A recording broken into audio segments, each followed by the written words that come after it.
जय हिंद दोस्तों। आज की क्लास में हम भारतवर्ष की उन्नति कैसे हो सकती है इस निबंध का रिवीजन करेंगे। दोस्तों मैं पहले भी बता चुका हूँ पहली वाली क्लास में कि ये रिवीजन क्लास है। यहाँ पर वो उनको बिल्कुल भी नहीं समझ में आएगा जिसने निबंध को एक बार भी नहीं पढ़ा है, और उनको अच्छी तरह से समझ में आएगा, उनको बहुत अच्छा लगेगा इस क्लास को देखकर जिन्होंने निबंध को एक दो बार पढ़ लिया है। ठीक, तो आज इसका रिवीजन करते हैं। दोस्तों सबसे पहली जान फैक्ट है, सबसे पहले पहला फैक्ट देखते हैं। यह निबंध भाषण के रूप में दिसंबर दिसंबर सन 1884 को उत्तर प्रदेश के बलिया जनपद, तो बलिया क्या है? उत्तर प्रदेश की जनपद, ददरी के मेले में दिया गया। मतलब यह निबंध भाषण के रूप में है। दिसंबर 1884 को ददरी के मेले में, बलिया जनपद में ददरी का मेला लगा था, उत्तर प्रदेश के बलिया जनपद में। ठीक, ददरी का मेला लगा, वहां पर भारत तेंदुजी ने भाषण दिया था। उस भाषण को ही फिर प्रकाशित कर दिया गया, तो वही निबंध बन गया। ठीक, जिसे बाद में प्रकाशित किया गया, यानी उत्तर प्रदेश के बलिया जनपद के ददरी मेले में भारत तेंदुजी ने भाषण दिया, उसी को प्रकाशित करवा दिया निबंध के रूप में। अब महत्वपूर्ण फैक्ट को उठाया है मैंने निबंध में से, उनको पढ़ते हैं। आज बड़े आनंद का दिन है। दोस्तों इस निबंध की पहली लाइन क्या है, यह भी महत्वपूर्ण है। कभी कभी पूछ लेता है कि इस निबंध की पहली लाइन क्या है, तो इसका ध्यान हमें रखना है क्योंकि इसकी पहली लाइन भी बहुत महत्वपूर्ण है। आज बड़े आनंद का दिन है। ठीक, कि छोटे से नगर बलिया में हम इतने मनुष्यों को एक बड़े उत्साह से एक स्थान पर देखते हैं। यानी बलिया में जो मेला लगा हुआ है उसकी बात कर रहे हैं। पहली लाइन है ये निबंध की। ठीक, इस निबंध में क्या है दोस्तों, भारत तेंदु जी ने बताया है कि भारतवर्ष के लोगों को किस प्रकार के कार्य करने चाहिए जिससे हमारे भारत की उन्नति हो सके। हमारे भारत की जो दुर्दशा थी उस समय, उससे दुखी होकर, परेशान होकर भारत तेंदु जी ने उस मेले में भाषण दिया था। ठीक, उसी भाषण को निबंध के रूप में फिर प्रकाशित कर दिया गया। तो उस भाषण में उन्होंने जो जो वाक्य बोले थे वो निबंध में है, और निबंध में जो वाक्य महत्वपूर्ण है उसको उठाकर मैं आपके लिए आज रिवीजन क्लास में लाया हूं। तो ये फैक्ट हमें पढ़ने हैं। हमारे हिंदुस्तानी तो रेल की गाड़ी है, यानी भारत तेंदु जी ने हिंदुस्तानियों को रेल की गाड़ी कहा। क्यों कहा? कि जिस तरह रेल को खींचने वाला क्या होता है? रेल का इंजन। उसी प्रकार अगर हिंदुस्तानियों के लिए कोई अच्छा सा नेता मिल जाए उनका नेतृत्व करने के लिए, उनको मार्गदर्शित करने के लिए, तो हिंदुस्तानी क्या नहीं कर सकते, कुछ भी कर सकते हैं। बस आवश्यकता है तो एक अच्छे आदमी की, एक अच्छे मार्गदर्शक की, एक अच्छे इंजन की जो उन्हें घसीट सके। ठीक, तो इसलिए हिंदुस्तानी तो रेल की गाड़ी है, ऐसा वाक्य भारत तेंदु जी ने कहा था अपने निबंध में। कवि ने मित, कवि के मित्रों कवि ने मित्रों की बात मानकर यह निबंध लिखा। और कवि ने यह निबंध क्यों लिखा? क्योंकि उसके मित्रों ने कहा था यह निबंध लिखने के लिए। ठीक, यह निबंध बलिया के ददरी मेले के भाषण के द्वारा व्यक्त हुआ। ददरी मेले, दोस्तों मेला कहाँ पर था? ददरी मेला बलिया में, जो कि उत्तर प्रदेश की जनपद है, द्वारा व्यक्त हुआ था। ठीक, व्यक्त हुआ था। रॉबर्ट साहब बहादुर, इसका नाम आपको ध्यान में रखना है। रॉबर्ट साहब बहादुर कौन है? बलिया के कलेक्टर। बलिया के कलेक्टर कौन है? रॉबर्ट साहब बहादुर, जिसे कवि ने अकबर के समान बताया। यहां भी भारत तेंदु ने जो अंग्रेजी अफसर थे उनकी उनकी प्रशंसा की है, उनकी प्रशंसा की है यहाँ पर। अकबर के समान बताया रॉबर्ट साहब को। ठीक। प्रश्न बन सकता है, भारतेंदु जी ने बलिया के कलेक्टर को किसके समान बताया? ऑप्शन दे देंगे, उसमें से एक ऑप्शन होगा अकबर के समान, तो आपको क्या चुनना है? अकबर के समान। प्रश्न बन सकता है, बलिया के कलेक्टर कौन थे? तो रॉबर्ट साहब बहादुर आपको चुनना है। ठीक। हिंदुस्तानी लोगों को चलाने वाला हो तो यह क्या नहीं कर सकते, इनसे कहो तो का चुप साधी रही बलवाना। जैसे हनुमान जी अपनी शक्तियां भूल चुके थे, वैसे ही भारतीय लोग भी अभी अपनी शक्तियां भूल रहे हैं। उस समय की बातें जब भारतेंदु जी ने निबंध लिखा था या प्रकाशित करवाया था। उस समय भारत के पास अनेक युक्तियां थी, अनेक उनकी क्षमता थी, लेकिन कोई उनको याद दिलाने वाला नहीं था, कोई उनका मार्गदर्शक नहीं था, इसलिए वो भटक रहे थे। तुम्हें गैरों से कब फुर्सत, हम अपने गम से कब खाली, चलो बस हो चुका मिलना, न हम खाली न तुम खाली। दोस्तों, इस लाइन को आपको याद रखना है, याद रखना है, यह बहुत इंपॉर्टेंट लाइन है। तुम अपने गम से कब खाली, हम अपने गम से कब खाली, चलो बस हो चुका मिलना, न हम खाली न तुम खाली। ये कौन से निबंध की पंक्तियां हैं? यह भारतवर्ष की उन्नति कैसे हो सकती है, इस निबंध से लिया गया है। पेपर में प्रश्न यहां से बनने की संभावना है या संभावना रहती है। तो ये इतने महत्वपूर्ण फैक्ट मैं आपके सामने लेकर आया हूं। दोस्तों, अगर आपने क्लास लाइक नहीं की हो तो पहले आप क्लास को लाइक करो। एक तथ्य है, एक फैक्ट है इस निबंध में, 3 मेढक, एक कहानी उन्होंने बताई है। 3 मेढक एक के ऊपर एक बैठे थे, एक के ऊपर एक बैठे थे। ऊपर वाले ने कहा जोक सोक। ठीक। ऊपर वाले ने, किसने कहा? ऊपर वाले ने, जो सबसे ऊपर मेढक बैठा हुआ था उसने कहा जोक सोक। और जो बीच में था उसने क्या कहा? बीच वाला बोला गम सम। बीच वाले मेंढक ने क्या कहा? गम सम। और जो सबसे नीचे वाला मेंढक था उसने कहा गए हम। दोस्तों, यह लाइन भी बहुत महत्वपूर्ण है, आपको सही जोड़ी के रूप में या कैसे भी बनाकर प्रश्न बन सकता है। ऊपर वाले मेंढक ने कहा जोकसोक, बीच वाले मेंढक ने कहा गमसम, और नीचे वाले मेंढक ने कहा गए हम। इसका ध्यान हमें रखना है, कौन से मेंढक ने क्या कहा। ठीक। भागवत में एक श्लोक है, कौन सा?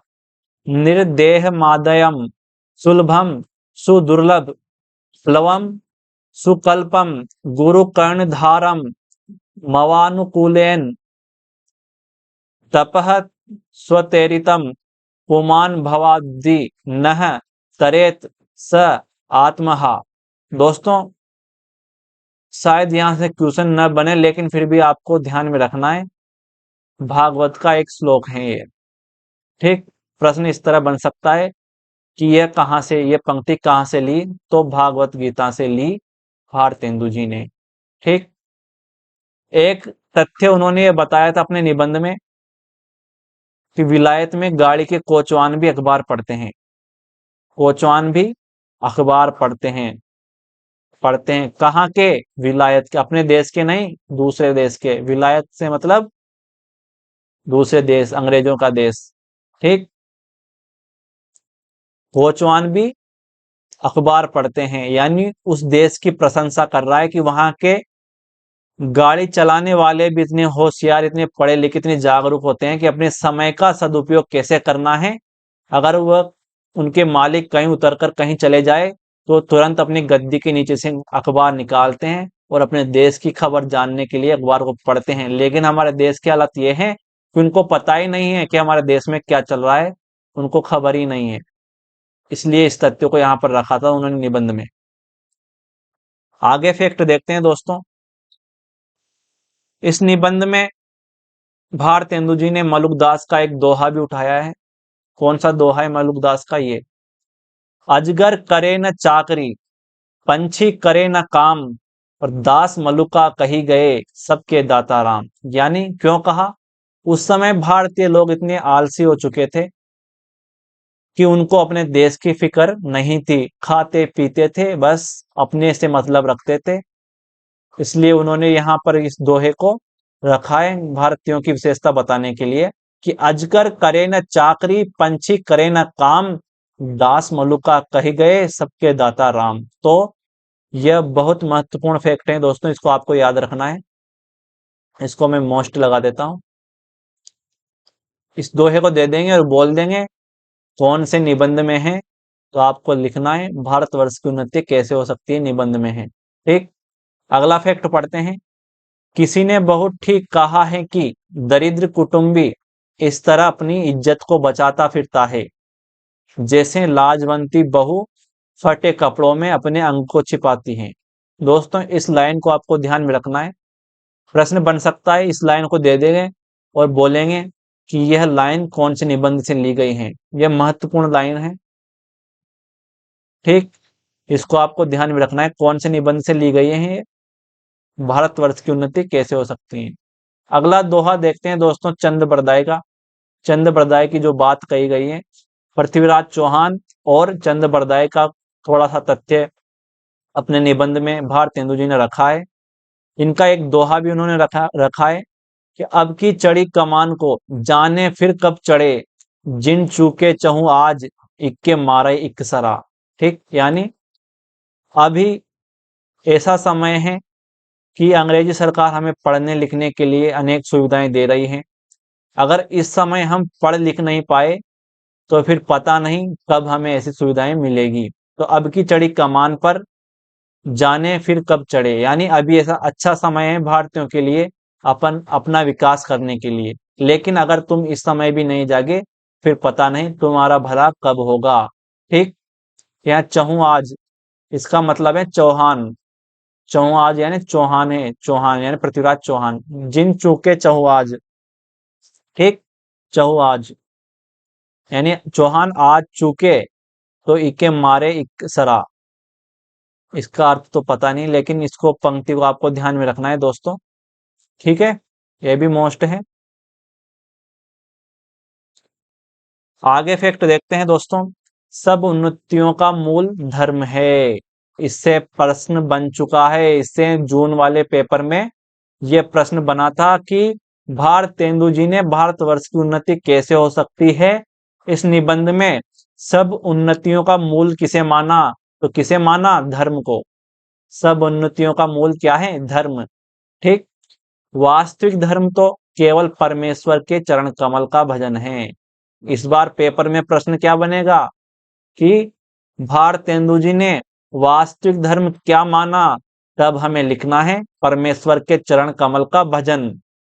भारतेंदु जी ने वास्तविक धर्म क्या माना, परमेश्वर के चरण कमल का भजन। ठीक, घर में आग लगे जब, यहाँ सब नहीं है, जब है, जब जेठानी देवरानी को आपस का डाह यानी लड़ाई बेर छोड़कर एक साथ वह आग बुझानी चाहिए। यानी एक घर में जेठानी और देवरानी के बीच कितना ही बेर हो या कितनी लड़ाई हो, लेकिन किसी कारणवश उसके घर में आग लग गई तो दोनों को मिलकर वो आग बुझानी चाहिए।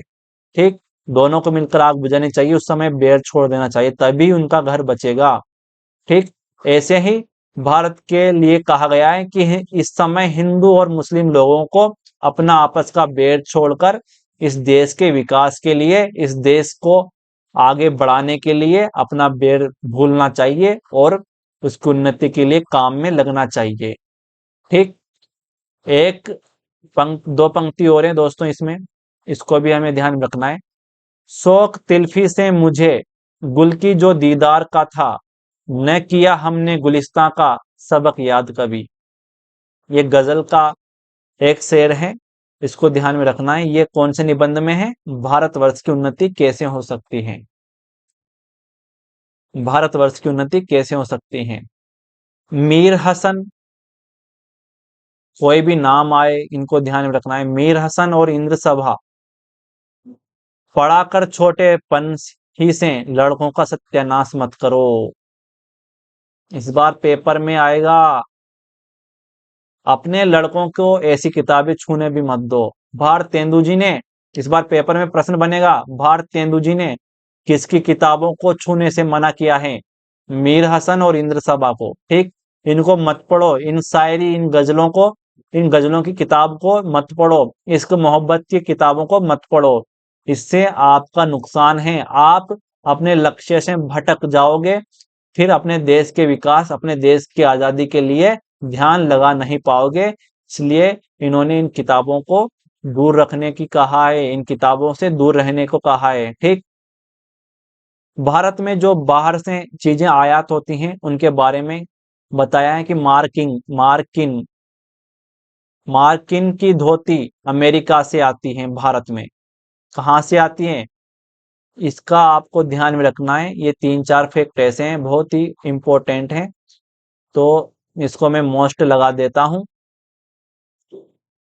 भारत में मार्किन की धोती कहाँ से आती है? अमेरिका से। ध्यान में रखना है, आपको प्रश्न बन सकता है। भारत तेंदु ने भारतवर्ष की उन्नति कैसे हो सकती है नाम का निबंध में मार्किन की धोती को का जिक्र किया है, जो कहाँ से मंगवाई जाती हैं? अमेरिका से मंगवाई जाती हैं। ठीक, अंगा यानी अंडरवियर, अंडरवियर कहाँ से आती है? इंग्लैंड से आती है। भारत में कहाँ से आ रही है? इंग्लैंड से। उस समय इंग्लैंड से आती थी। कंगी, कंगी कहाँ से आ रही है? फ्रांस से आ रही है। फ्रांस से आ रही है कंगी। उस समय कहाँ से आ रही थी कंगी? फ्रांस से। मोमबत्ती की बात करें, मोमबत्ती भी भारतवासियों से बनाई नहीं जा रही, जर्मनी से मंगवा रहे हैं भाई साहब, ऐसे आलसी हो चुके हैं। तो मोमबत्ती कहाँ से आ रही है? जर्मनी से। इस निबंध की जो आखिरी लाइन है वो क्या है? अपनी भाषा में उन्नति करो, यानी अपनी भाषा को पहचानो और अपनी भाषा में उन्नति करो। दोस्तों, इस तरह इन इन लाइनों को कोट करके भारतेंदु जी कहना चाहते हैं कि धोती अमेरिका से महंग जो आ रही है उसको पहन रहे हो, कंघी फ्रांस की आ रही है, मोमबत्ती जर्मनी से आ रही है। भारतीय लोग इतने आलसी हो चुके हैं कि अपनी जरूरत की सामान की चीजें हम अपने देश में न बनाकर दूसरे देश से आयात कर रहे हैं, दूसरे देश से मंगवा रहे हैं। अरे इतने आलसी मत बनो, अपनी जरूरत का सामान खुद बनाओ, अपनी जरूरत का सामान खुद बनाओ, दूसरों पे आश्रित मत रहो, तभी तुम्हारा भला हो सकेगा। इस निबंध के माध्यम से भारतेंदु जी कहना चाहते हैं, उन्होंने बताया है कि किस प्रकार भारत की उन्नति होगी। एक तो ऐसे होगी कि अपनी जरूरत का सामान खुद निर्मित करो। ठीक, दूसरी उन्नति कैसे होगी? इश्क मोहब्बत की किताबें पढ़ना छोड़ दो।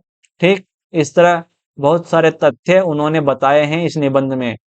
दोस्तों, ये थे महत्वपूर्ण तथ्य इस निबंध के। मिलते हैं अब अगली क्लास में अगले निबंध के साथ। आशा करता हूँ आपको अच्छे से समझ में आया होगा। फिर से मैं अगले निबंध किसी और निबंध को लेकर आऊंगा, उसके महत्वपूर्ण फैक्ट लेकर आऊंगा, आपको रिवीजन करवाऊंगा। ठीक, ये मेरा व्हाट्सअप नंबर है, यहाँ पर मैसेज करो, मैं आपको व्हाट्सअप का जो ग्रुप बना हुआ है उसमें ऐड कर दूंगा, या फिर डिस्क्रिप्शन में भी इसका लिंक दे रखा है ग्रुप का, उस पर क्लिक करके ऐड हो जाओ उसमें। पीडीएफ आपको यहाँ पर टेलीग्राम पे मिलेगी। दोस्तों, चैनल को सब्सक्राइब कर लो और वीडियो को गलती से भी लाइक करना मत भूलना।